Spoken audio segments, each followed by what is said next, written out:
Hey guys, it's Cassie from Fade In, Fade Out in Dalton, Wisconsin, and it is time for this week's treasure. So if you look at the table next to me here, you will see some vintage comics. These are actually underground comics from the late 1960s.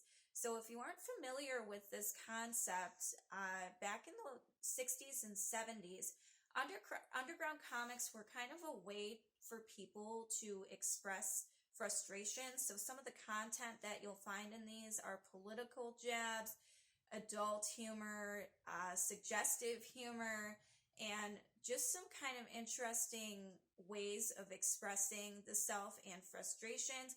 These are called underground comics because they were somewhat difficult to find, and they weren't, in the mainstream media, but they were they were an artistic form of expression.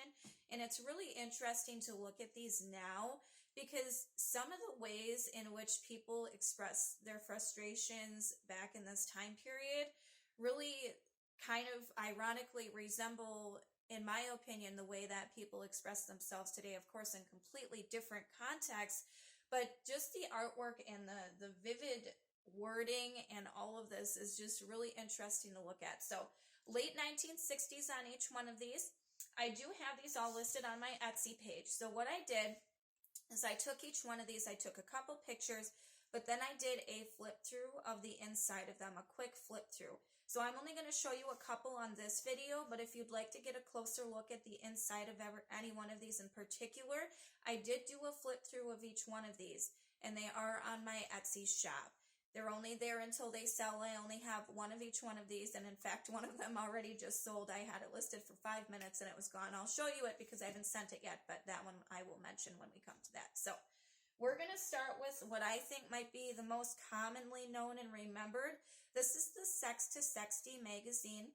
This was produced in Texas. This particular one is issue number 19 of many, many, many other ones that were produced during the time period.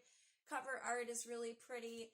The comics, the funny jabs and all of that in here. It is kind of, it's interesting to look through. The artwork is cool. The humor is funny.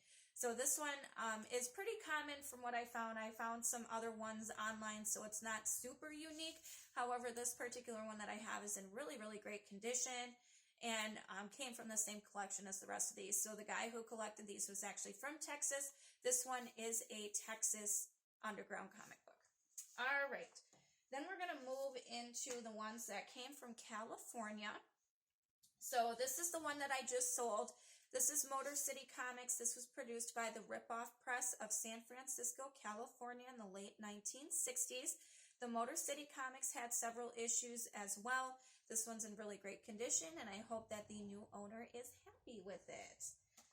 The next one here was also produced by the Ripoff Press of San Francisco. This one's called Happy Ending Comics.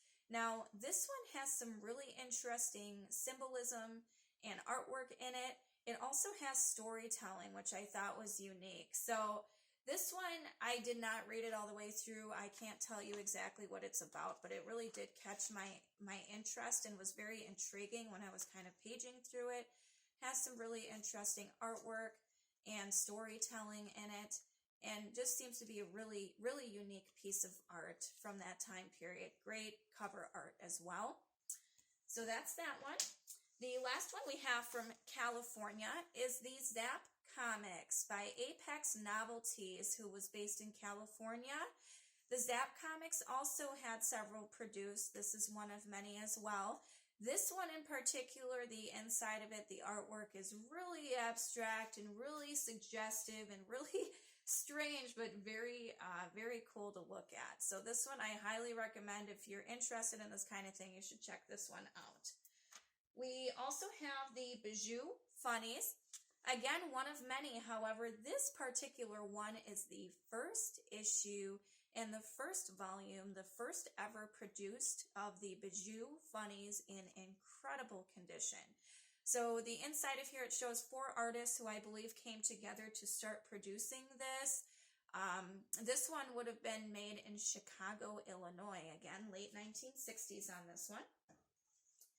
Then we move to Wisconsin. This one's from Madison, Wisconsin. I was really pumped to see that. In fact, I'll just show you. Well, I'll open it up in a second. So this one's the Radical America Comics.